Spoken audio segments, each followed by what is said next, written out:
Just pick, like, home photos that people have Oh, I'm a Leo, it's fine. Astrology. The Angelita Ferga's Christmas Daycare Center dinner.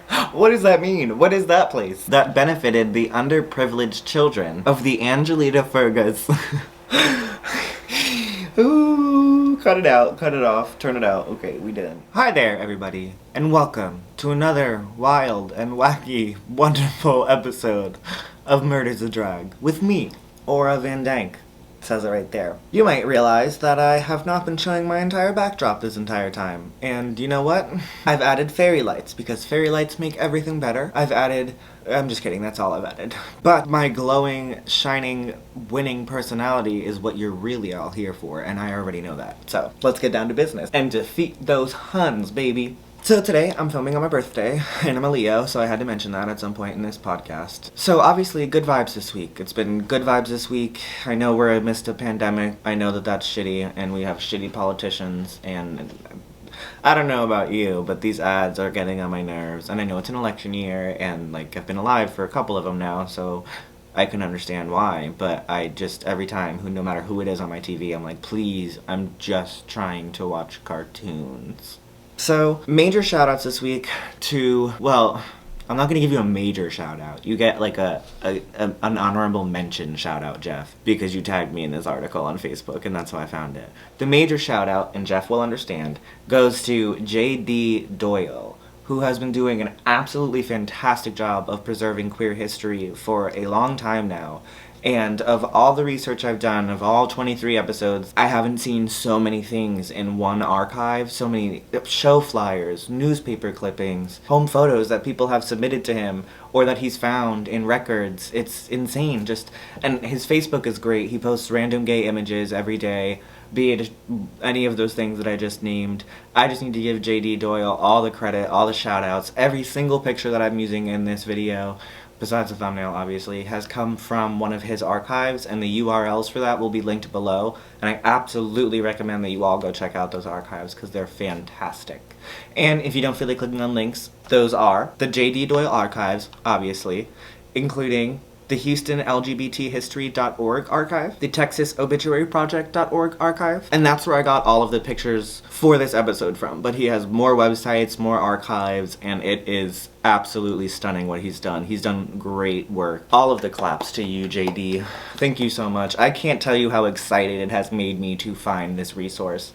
It's so fun to scroll through and read. It's great. Thank you for that. And Jeff for showing me him.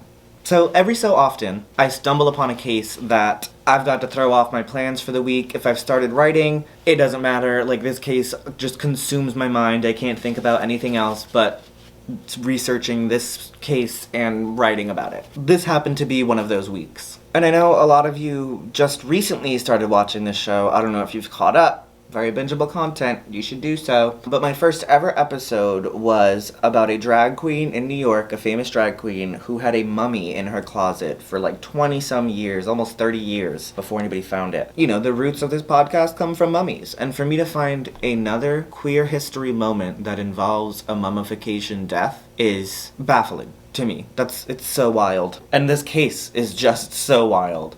So, again, I have to thank Jeff for showing me it. Thank you, Jeff, you beautiful. I turned a fan on. I'm sorry if there's more background noise, but girl, it is August in North Carolina. I'm sweltering. I can't do it.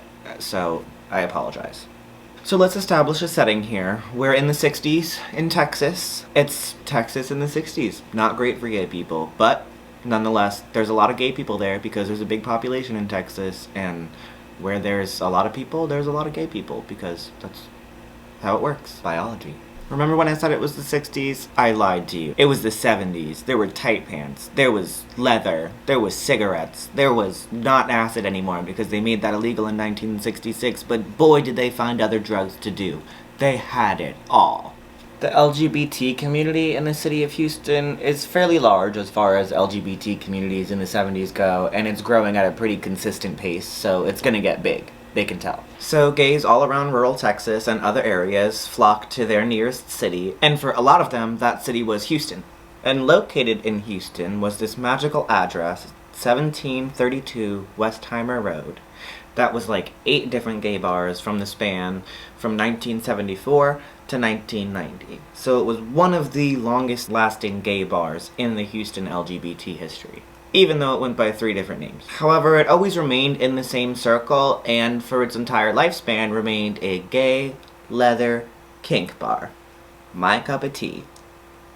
Now, like I said, JD has collected show flyers, clippings, posters, announcements, newspapers, I mean everything regarding the LGBT history, especially in Texas.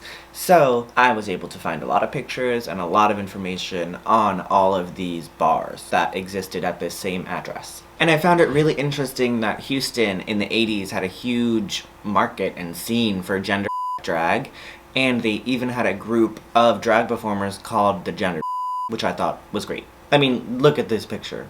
Look how far back alternative drag goes. Now, it's time for some confusing but interesting and valuable bar history about these places. The first bar to exist there, the Locker Room, opened its doors in 1974 from a converted gas station and had a sign out front that read laundromat and was sort of their cover for the bar that was entered around the back of the building, because a group of gay people together enjoying themselves was considered indecent exposure, public nuisance, there was a lot of different terms. So it had to be secret so that, that was illegal. That's why it had to be a secret. Eventually, they named that establishment just The Locker. Keep it short, keep it simple, make it chic. They had amazing drag shows there, amazing performers there, great kink culture, great leather culture, and the gender came and performed there often, which is fantastic, because if I could, I would see them today. Absolutely. And at their events, they had like a leather vendor come and sell leatherware, and they had poppers for sale at cheap prices. And I don't understand why the gay bars here don't do that, because like if you had leather stuff for sale and like kinky jock shops and stuff, you'd make so much money. That there's a market there, and you need to start doing that at your bars. Also poppers.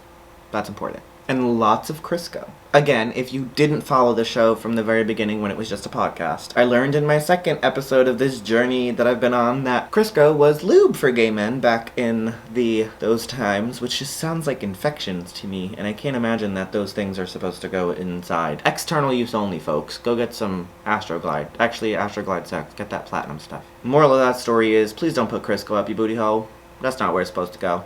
After that, the club became a place called The Drum, and all of the owners were still involved, and they were just kind of flip-flopping and rebranding and putting it in different people's names and making it kind of a different experience, but it always stayed a leather kink bar, and it was always a gay bar. From what I gathered online, The Drum was significantly more racy than The Locker. I'll just put this poster up here for reference, and I would like to add that I do not personally want to know how one wins a fisting contest, because that is not something that I've taken part in and I am not interested in. Not kink shaming. How does one win that contest? Wild times. The posters for the time, obviously, were very 80s and old school. There were full on the posters. Full peen just hanging out there on them posters, advertising. They were like, most of what we're doing is illegal already, so we may as well just put a full ass on that poster, and that's fine. And although slathered in Crisco and sniffing poppers, the gays and queens and all the members of the LGBT community couldn't help but to still do some charity, because it's in our nature to help one another. In November of 1980, the Different Drum, as it was called at the time, hosted a charity event called Love Ya Crisco Night that benefited the underprivileged children of the Angelita Ferga's Daycare Center Christmas party. So they were still out here doing charity while having a Celebrate the Lube night. How can you not love that? The gay bars back then in Texas were raided often, as you can imagine, so the Locker and the Drum and the bar that followed all dealt with that as an issue. People would be arrested on charges like public intoxication, public nudity, public indecency, exposure, anything that those people could get written down into a ticket just to put those people in jail, because it was homophobia. They didn't like it, they hated it, it grossed them out, it made them feel uncomfortable, so they wanted to sweep it under the rug, arrest it, and get rid of it. You know how the story goes.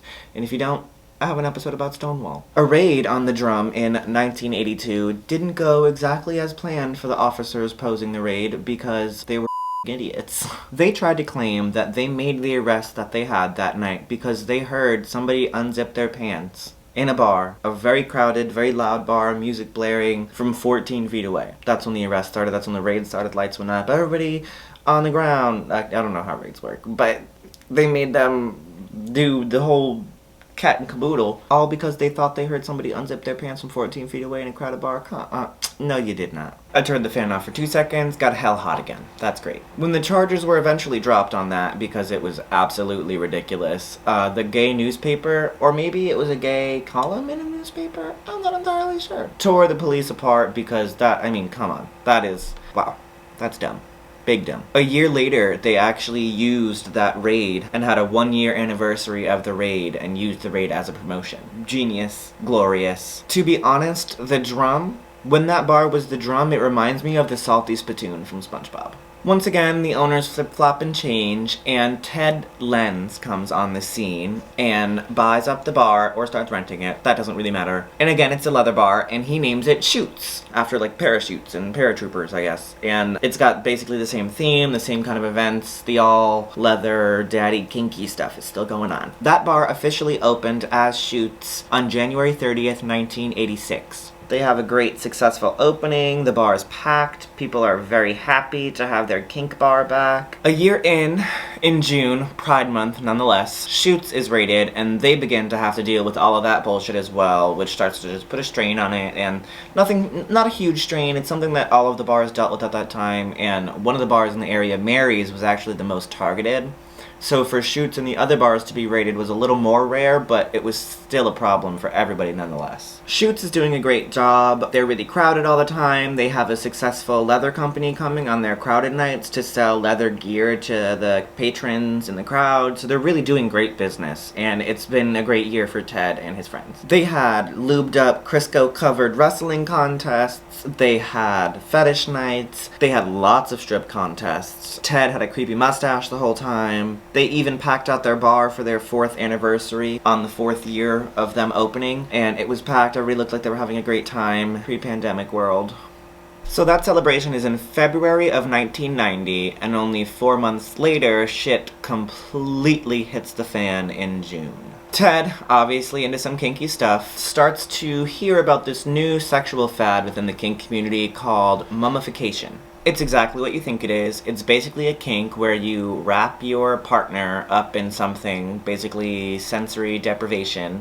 You leave holes for the fun bits, and a hole to breathe. Yeah, you go from there and do your kinky stuff. Sounds like my personal worst nightmare because I am claustrophobic, so that's a no-go for me. And I guess Ted was having some trouble finding a partner willing to do this by just asking around casually, hey, can I wrap you up, turn you into a mummy? And Ted wanted to go further and put them in a casket before continuing on with the kinky stuff. And nobody was really into it, I guess, except he found somebody putting an ad in the newspaper. They let you do some weird shit back then. So he finds this 24-year-old, pretty twinkish build kind of guy. This guy's got a really rough past. James Lutz had a few run-ins with law enforcement for possession of cocaine, but that's like, who wasn't in possession of cocaine in the 80s? But he was also transient and didn't have a lot of family there for him, so he kind of lived a hard life. He was thought to be most likely an escort, and that's kind of how he and Ted got intertwined with each other. And there's not much info on James, other than the articles regarding his run-in with Ted. So James and Ted meet up and get busy with the mummification stuff. Ted has also purchased this coffin to further this fantasy. I guess they were trying to go for a more sensory-deprived experience, which feels like an unnecessary risk to take there, Ted. What are you doing? So James gets all wrapped up, and Ted's like, yeah, I'm gonna close you in there, and you're gonna be daddy's little mummy boy while I go get us some water downstairs. I'm sorry, that was awful. Ted goes downstairs, gets some water because hydration's important, and then has a brain aneurysm downstairs and is rushed to the hospital while James is in the casket. I am convinced that this is where Stephen King got the idea for his story Gerald's Game, even though I don't know when they were written in comparison to when this happened. But if you haven't seen the movie, this couple goes off for a little vacation in the mountains. The husband's like, I want to be kinky, I'm gonna handcuff you, and handcuffs his wife. His wife is like, I'm not really into this. He starts fighting with her, has a heart attack, and dies. So she's stuck to the bed, handcuffed like this, alone in the woods.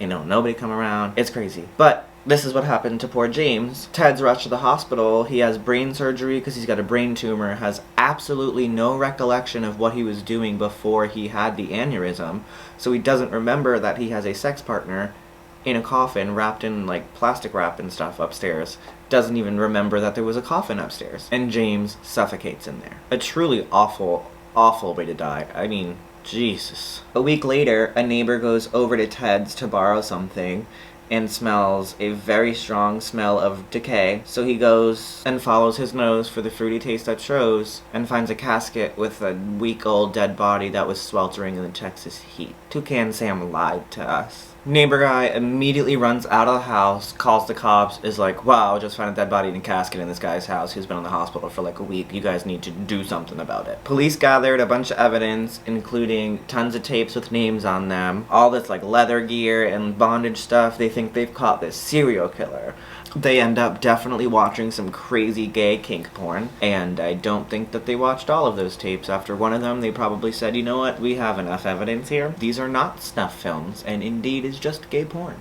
Because he had this giant wrought iron cage, he had a 500-pound electric rig hanging from his ceiling, all types of whips and chains and leather gear. They really thought that they had just found this lifelong serial killer, but in reality it was just a really kinky gay dude. And he admitted that. He said, I've done some kinky stuff in my life, but I could never kill anyone. I genuinely believe this was a very unfortunate accident that had to be ruled a homicide. Ted had absolutely no recollection of anybody coming over, and ultimately no charges were able to be brought against him. Ted was in the hospital for like a week before they were able to successfully remove the brain tumor, and then he stayed in the hospital for a while after that. While he was there, he had to liquidate the assets of Shoutouts, the bar, because he was in the hospital getting brain surgery, also amid this murder scandal, so he shut the bar down because it got huge publicity after he was found with a body at his house. And unfortunately, the bar, one of the longest standing bars in Houston for gay people, was shut down. Today it's this really gentrification-y, that's a word, cafe there, and I just wonder if the people who eat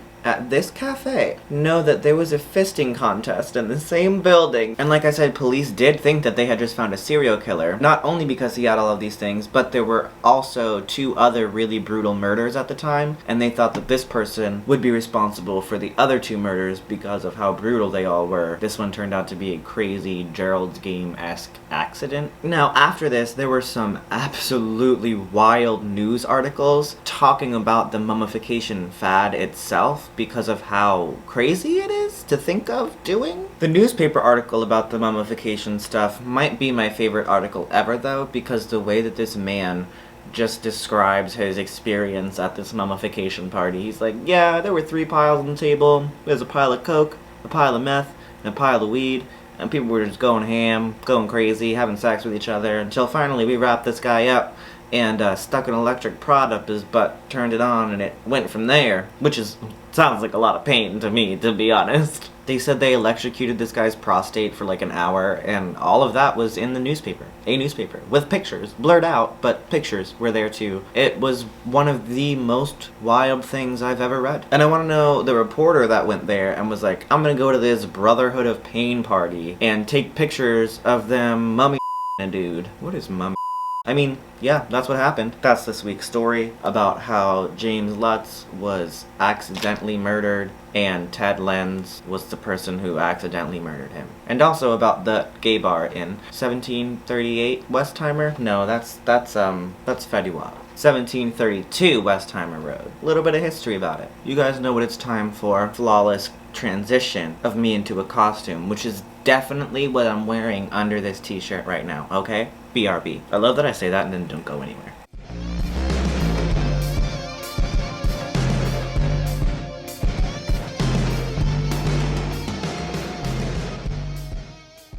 Yes, so, as I always say, this is the finished look for this week.